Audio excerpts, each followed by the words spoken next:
Hey ladies and gentlemen, welcome back to the channel. My name is KPZ, you're here on the home of the slightly above average ship review. Normally I never show this stuff, but I need to create a little bit of time to give you a channel update.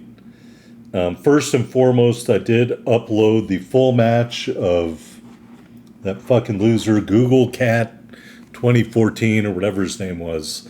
And to my shock, Wargaming said they would actually do something about it. So if you are one of the people who didn't think that was very right of me to do, I'm sorry.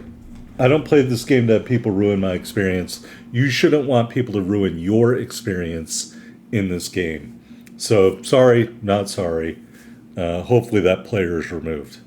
All right, also tomorrow I have quite possibly the best match I've ever played in my life. I encourage you, if you only watch one video this week, then X out of this one and tune in tomorrow. It is going to be a whale of a match. All right, back to the issue at hand. We're on Ring. We're in a domination match. We are down tier in the Japanese Tier 5 Tech Tree Battleship, the Fuso. And because I really prepared well for this, I didn't really have anything up on the Fuso. Lead class of the Fuso class Dreadnought battleships, launched in 1914, played no part in World War I, modernized in the interwar period. With only 14-inch guns, she was outclassed by other Japanese battleships at the beginning of World War II and played auxiliary roles for most of the war. Part of the Southern Force at the Battle of Leyte Gulf, sunk in the early hours of 25 October 1944 by torpedoes and naval gunfire during the Battle of Surigao Strait. Allegedly the Fuso broke in half, burning for an hour. Other people said the ship sank after 40 minutes. Only 10 of the crew members survived to return to Japan. So hopefully we have a better match than that today in the Fuso. All right, out there, we got a New Mexico, we got a Fiji, and that is a priority target, in my opinion, folks. Always want to remove a cruiser, especially one as dangerous as the Fiji. As you can see there, he was going a little bit faster than our shells, but we did manage to get a Citadel hit there. Going to lead him a little bit more, and I think he's smoking up and braking. So those shells overshoot a little bit, and certainly not as successful as the other ones. We will put our last two, front two turrets, on target and shoot there and not expect a whole lot. But we do get another Citadel hit as we turn to avoid his fire. All right, and we're still visible, so because I can't see him, I'm just going to bow into the ship I can see, the New Mexico. I know he's over there shooting out of his little smoke screen, but I'm a very patient man, allegedly, and I will wait to see where he was shooting from and then shoot into the mist. And meanwhile, try to get these rear turrets around. They are not going to turn fast enough, I don't think, to shoot at this Normandy over here. Although I will certainly try anyway. And I'm even going to get greedy and wait until they all line up, almost. Anyway, we're doing that. We're still taking fire from the Fiji. And for once, my teammates are pushing with me. Fiji back visible out of the smoke screen. That is definitely a priority target. I don't think my teammates share that same belief with me. I'm trying to get these shells off before he goes behind the island. Torpedoes, dead ahead. Are we going to eat these torpedoes because I'm too dumb to pay attention? Torpedoes, dead ahead. No, I guess we're not fast enough. Unfortunately, we're also not good enough to kill the Fiji. At least not yet. So we're going to play the waiting game here. Wait for him to come out from behind the island. It looks like he's braking. We will put up the spotter plane, trying to increase our efficiency here. There he is. Lead him a little bit. Here goes the full salvo. Sayonara means goodbye. No pun intended. Kill number one. That really wasn't a pun. It's just a Japanese word, and we're in a Japanese battleship. All right, what would that be? Coincidence, synchronicity, whatever you want to call it. We're dodging torps. We got a Trento out there. I am going to pull this thing up in WoW's builds, if I could spell the name correctly, and try to give you guys some stats from WoW's builds. Well, the first stat I'll give you, the damage record, 235,347. Wow. The base XP record, 4,010. The Sigma is especially terrible at 1.5. Definitely got to use all the accuracy boosts you can. Fires per minute, 2.07. The overmatch of the armor-piercing shells is 25 millimeters. The arming threshold is 59 millimeters. That is your stats in the Fuso. We may do a stat comparison later. Now that I have 2 kills, so I guess we probably killed that other cruiser while I was running my mouth about unimportant stuff like this ship and what you can kill in it. Kill pinch attempt denied there. What do we got over here? A shiny horse. Alright, let's go back to WoW's builds really quickly. Hit points, number 1 at the tier, Hyuga, 60,700. Fuso is 5th, 57,100. Firing range, Fuso, number 1, 16.7. May that be a lesson to you. Armor piercing DPM, number 1, Fuso, 262,286. I honestly did not expect that. So that is also very nice. Max damage per second, number 1, California, 594. Fuso, 8th out of 18 ships, but very pitiful at 121. So you are vulnerable to AA. And the Fuso is also the most detectable ship at the tier. So please keep that in mind when you're playing these battles. I don't know, I'm kind of caught in the fence. I do have the accuracy commander on here. I certainly think you could make the case that this ship is best meant to be played from very far away due to your high detectability and your main battery range. But I could also make the argument that, hey, because this thing is so inaccurate, you've got to play it up close. And so there's really a case to be made for either commander in this ship, not counting any pay commanders like an Azer Lane commander or anything like that. All right, we're still shooting at the Scharnhorst.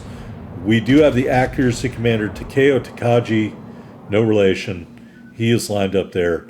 I just say that, I think I may have mentioned before, I am part Japanese, but to my knowledge, I am not related to Takeo Takagi. All right, we do eat a torpedo there. It doesn't really do a whole lot of damage. The important thing is no flooding. And we are going to get these turrets lined back up. My teammate failed to kill the Scharnhorst. And that teammate also fails to kill the Scharnhorst. So we will now shoot at the Scharnhorst.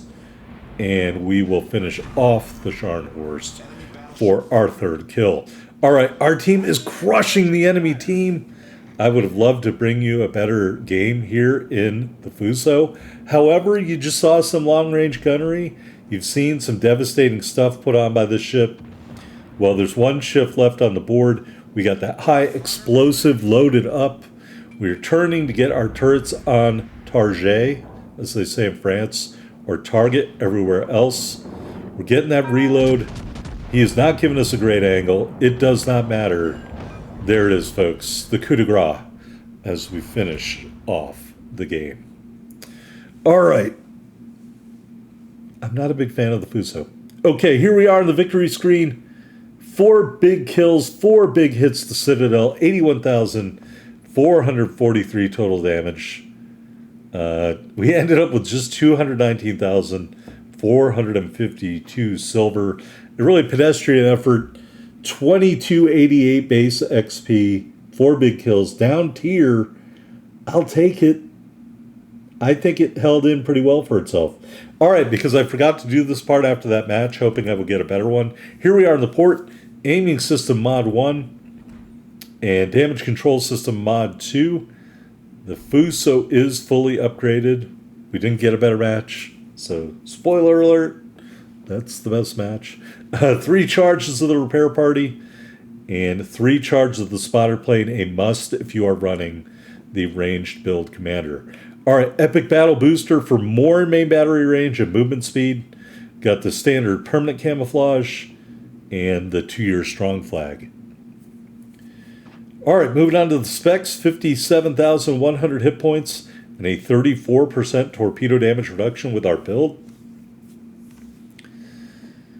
Got those 6 twin 356mm turrets, 19.3 kilometer firing range, 28-second reload, 40.9-second turn time. HE shells 5,700 max damage with a 25% fire chance. AP shells 10,200 max damage. 2 sets of secondaries. The range of both is 4.2 kilometers. First set of 4x2 127s, reloads every 5 seconds, 2,100 HE shell damage with a 8% fire chance. Second set of 14 individual 152s, reloads every 10 seconds, 2,500 HE shell max damage with a 9% fire chance. I do not recommend a secondary build. Moving on to the AA, your first set of secondaries is dual purpose. It is your longest ranging AA at 5 kilometers. Your best AA is the 25mm Type 96 Mod 1, 10x2 25mm emplacements. They do 50 damage per second. I think it's okay, not great. Maneuverability, 25.2 knots, 740 meter turning circle, 15.7 second rudder shift time. None of that is great. Concealment, abysmal, 14.2 on the surface, 11.9 from the air, 13 even when firing in smoke. I have better concealment in my Yamato than in this ship. With the same commander. Terrifying. All right, looking at the stats, we do have a winning record, although none of those games are very great. We do have a kill-death ratio of 1.1 in this ship. That game, that's our max for most ships killed. I had a better damage game. As you can see, 105,065. Admittedly, I don't play these Japanese battleships very much. Best Mac XP game is not even worth mentioning, 2315. I guess I mentioned it anyway. All right, looking at the armor viewer. Again, not a lot of stuff to love here. Really weird looking Citadel. I thought it might have been a turtleback, but then it has these wings on there that make me think it's not. I don't know. At least it's below the waterline. Putting the bow back on, a good thing is that you do have an armor belt of 102 millimeters that goes to the front of the ship, if I can read that number correctly. Turrets and barbettes, well, they are a little bit more heavily armored, the turrets and barbettes, the sides of the turrets, but the faces of the turrets are not sloped very much, unlike a lot of other Japanese turrets. I don't think this armor profile is impressive by any stretch of the imagination. Quite frankly, from an armor standpoint, I think the Fuso is very weak. All right, torpedo belt does go up the side of the ship. I'm not saying that this acts as a sort of spaced armor, but it might. As you can see, underneath that torpedo belt, you do have armor belt, 305 millimeters in certain places, and then in other places, it drops down to like 241. So, again, covered up by the side plating. I'm not saying it's spaced armor, but it very well might be. But all in all, not a very impressive armor profile in my opinion. But I do like that the armor belt goes to the front of the ship. All right, here's our commander, Takeo Takagi. As you can see, he is fully maxed out, the same build that we've been using for all these Japanese battleships. I do want to note, legendary skill during that match was probably will to rebuild. I guess I would have noticed that if I had paid attention during the match. But I do recommend will to rebuild at that tier, but I've been playing some other games before I recorded this part in the upper tier ships, so I put Fire with Fire on, which I recommend at tier 6, 7, 8, and legendary tier. Anyway, that is the Fuso, ladies and gentlemen. I hope you enjoyed this 4-kill game. Don't forget to tune in tomorrow. You will not be sorry. Quite possibly my greatest match of all time in World of Warships Legends. Hope to see you there. Don't forget to subscribe.